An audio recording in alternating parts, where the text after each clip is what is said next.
जय श्री कृष्णा मित्रों, यह जीवन धर्म है और आप देख रहे हैं फाइनेंशियल एस्ट्रोलॉजी पर फोकस और आधारित शुरू हो रहे वीकली प्रोग्राम का दूसरा खंड। प्रिय मित्रों, सर्वप्रथम तो आप सभी को भैया दूज त्योहार की शुभकामनाएं, जिसे कई अन्य नामों से भी जाना जाता है, जैसे भाऊ बीज, भाई दूज इत्यादि। मित्रों, पिछले मंगलवार के शुरुआती खंड में हमने फाइनेंशियल एस्ट्रोलॉजी और उसके कई पहलुओं को जानने समझने की कोशिश की थी। आज उसी की दूसरी कड़ी को लेकर चलिए शुरू करते हैं आज का कार्यक्रम, जो आपके फाइनेंशियल हेल्थ को बढ़ाने में एक नई ऊंचाई को छूने की ओर अग्रसर होगा। अगर आपने इसका पहला भाग नहीं देखा है तो कृपया आप उसे देख लें। आपको इस विषय को समझने एवं आने वाले विकल्प प्रोग्राम्स को देखना रुचिकर लग सकेगा। चलिए शुरू करते हैं। आपको बताने की कोशिश की थी पिछले खंड में कि किसी भी व्यक्ति के फाइनेंशियल यानी वित्तीय गतिविधि मुख्य रूप से दो तरीकों से रूपांकित किया जा सकता है। पहला साइंटिफिक और दूसरा एस्ट्रोलॉजिकल। हालांकि दोनों ही एक दूसरे से भिन्न नहीं हैं, बावजूद इसके कि बाहर से दोनों ही भिन्न दिखते हैं। आइए इसे थोड़ा और अच्छे से समझने का प्रयास करते हैं। पहले साइंटिफिक वाले छोड़ को ही पकड़ते हैं। एक व्यक्ति की फाइनेंशियल वेलबीइंग, फाइनेंशियल प्रॉस्पेरिटी यानी समृद्धि को लेकर इन 7 सिंबॉलिक पिलर्स की जानकारी से समझ आ सकती है, या यूं कहें कि इन 7 पिलर्स पर डिपेंड हो सकता है। और वो कुछ यूं है। सभी की सामान्य चर्चा हम आगे करते हैं। उसमें पहला है मानसिकता यानी माइंडसेट एंड बिलीफ सिस्टम। लगभग सभी के यहां टीवी सेट होता है, सोफा सेट भी होता है, और भी कई तरह के और भी सेट होते ही हैं। नहीं होता है तो सिर्फ माइंडसेट, और यही समस्या की जड़ है। एक बढ़िया माइंडसेट और पॉजिटिव बिलीफ सिस्टम व्यक्ति विशेष को समृद्ध बनाने एवं विशेष व्यक्ति बना सकने में प्रमुख भूमिका निभा सकता है। दूसरा पिलर है फाइनेंशियल एजुकेशन। बेसिक्स को समझकर, इन्वेस्टमेंट के सारे ऑप्शन को देख समझकर मनी का इफेक्टिव मैनेजमेंट किया जा सकता है। जाहिर है उसके बाद वेल्थ तो बिल्ड होगा ही। तीसरा पिलर होगा डिसिप्लिन एंड हैबिट यानी वित्तीय अनुशासन। अनुशासन तो लाइफ के लिए ही इंपॉर्टेंट होता है, पर जब बात फाइनेंस की हो, प्रॉस्पेरिटी की हो, तब यह और ज्यादा जरूरी हो जाता है। सेविंग, स्पेंडिंग, बजटिंग को लेकर डिसिप्लिन होना बहुत जरूरी है फाइनेंशियल ग्रोथ पाने के लिए। फोर्थ पिलर होगा वित्तीय कौशल विकास यानी फाइनेंशियल स्किल डेवलपमेंट। लगातार अपने स्किल को इंप्रूव करते हुए, नॉलेज को इंप्रूव से अर्निंग पोटेंशियल के साथ फाइनेंशियल अपॉर्चुनिटी का फायदा उठाया जा सकता है। अगला यानी 5वां पिलर के रूप में नेटवर्किंग और रिलेशनशिप को रख सकते हैं। Meaningful connection can open the door to new opportunity. यह नए रिसोर्सेज भी दे सकता है, जिससे फाइनेंशियल हेल्थ अच्छा हो सकता है। अब अगले पिलर जो देना, दान देना, क्षमा करने को लेकर यानी giving and caring plus let go attitude को लेकर है। दान और क्षमा, ये दोनों ही बेहतर वित्तीय स्थिति के लिए आवश्यक हैं। यह न केवल व्यक्ति की फाइनेंशियल स्टेबिलिटी देता है, बल्कि स्पिरिचुअली भी वेल्थ प्रदान करता है। अब लास्ट बट नॉट लिस्ट है हेल्थ। इससे कौन इनकार कर सकेगा कि जान है तो जहां है।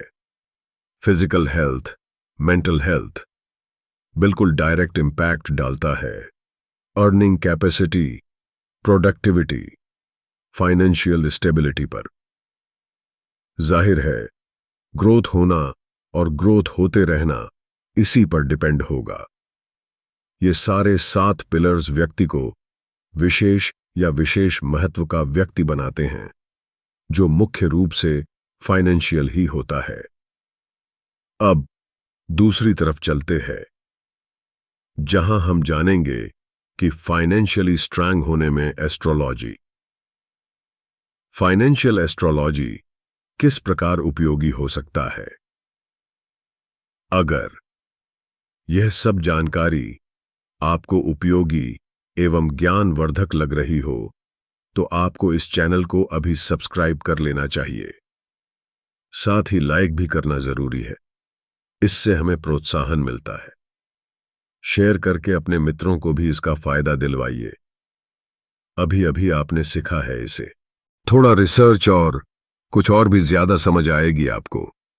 पहले साइंटिफिक तरीके से समझने के बाद अब बारी है एस्ट्रोलॉजिकल रूप से जानने का। इसमें पहल हमारे सूर्य देव के साइन की, प्रत्येक साइन का अपना स्पेसिफिक कैरेक्टर होता है, यानी गुणधर्म। सबका अलग स्ट्रेंथ और वीकनेस भी अलग अलग। यही चीजें व्यक्ति के फाइनेंशियल बिहेवियर को तय करती है, उसके डिसीजन मेकिंग को इन्फ्लुएंस करता है। इसे एक एग्जाम्पल से समझते हैं। 2 अलग अलग पर्सन है, एक वृष राशि जबकि दूसरा मेष राशि का सूर्य लिए बैठा है अपने बर्थ चार्ट में। वृष का व्यक्ति अपने धन को लेकर प्रैक्टिकल अप्रोच रखेगा, स्टेबिलिटी को महत्व देगा, बैंक में एफडी करवाने में यकीन रखेगा। वहीं मेष के सूर्य वाला व्यक्ति इम्पल्सिव नेचर का होगा, रिस्क लेने वाला होगा और क्विक डिसीजन लेता नजर आएगा अपने फाइनेंशियल मैटर्स में भी। ऐसा उनकी सूर्य की राशियों की वजह से हो सकता है, हालांकि और भी कई कारण होते हैं। दूसरी तरफ इसमें अंकों के प्रभाव यानी न्यूमरोलॉजी इफेक्ट को शामिल करें तो टाइम को और रिफाइन कर सकते हैं पर्सन के इन्वेस्टमेंट को लेकर। एक उदाहरण से समझते हैं। मान लीजिए कि एक व्यक्ति जिसका जन्म 8 तारीख को और सिंह राशि में हुआ है, मतलब उसका सन साइन लियो है और बर्थ डेट 8। लियो के इफेक्ट से उसके पास लीडरशिप क्वालिटी होनी चाहिए, जिससे वो अपने फाइनेंशियल डिसीजन में भी बोल्ड होगा। वहीं 8 का जन्म होने से उसको मटेरियल सक्सेस पसंद होगा, इन्वेस्टमेंट पर फोकस होगा, स्ट्रेटेजिक विजन वाला हो सकता है। दोनों का प्रभाव लिए होगा उसका सब कुछ। हालांकि इसमें उसका और भी कई चीजों, कारकों का असर होगा, लेकिन प्राइमरी रूप से तो यही सच होगा।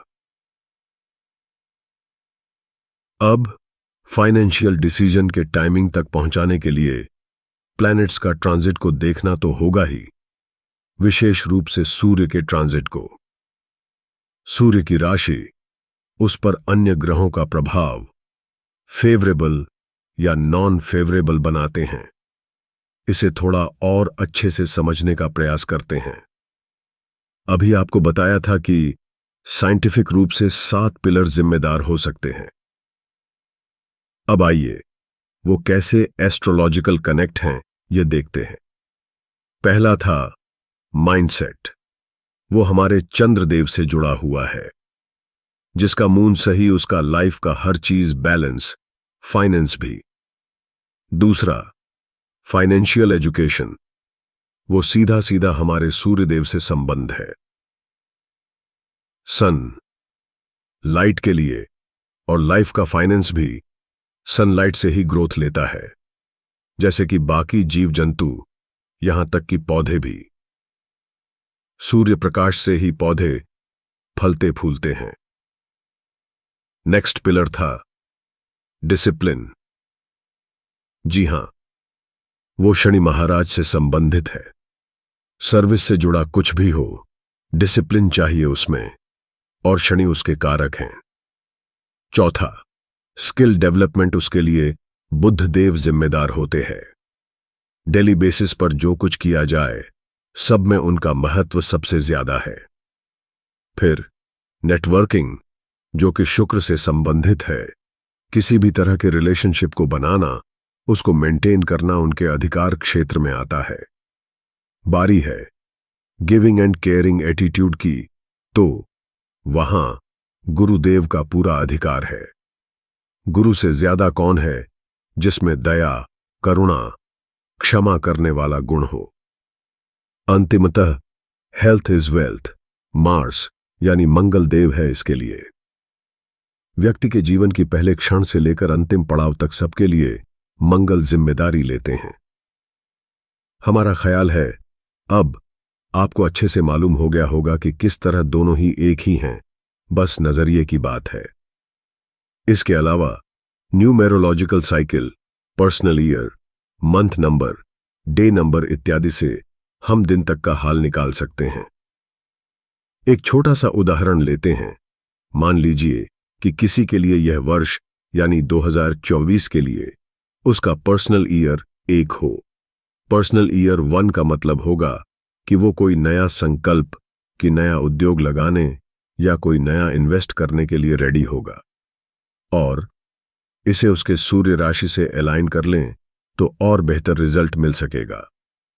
फिर आगे उसका और भी कई चीजें होगी, लेकिन प्राइमरी रूप से तो इतना इशारा तो कर ही रहा कि अमुक वर्ष, अमुक महीना या अमुक दिन विशेष उसके लिए बेहतर हो सकता है किसी भी तरह के इन्वेस्टमेंट प्लान को लेकर। बस ऐसी ही सभी पहलुओं को बारीकी से देखकर हम यह वीकली प्रोग्राम, जो वीकली फाइनेंशियल होरोस्कोप या साप्ताहिक वित्तीय राशिफल कार्यक्रम होगा,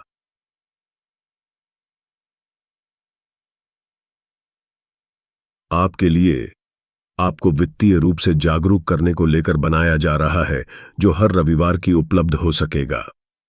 हां, उसमें आपकी मदद की आवश्यकता होगी। Please subscribe this channel to grow together. आपका प्रोत्साहन इस चैनल को सशक्त बना सकता है, और आपको भी। जय श्री कृष्णा।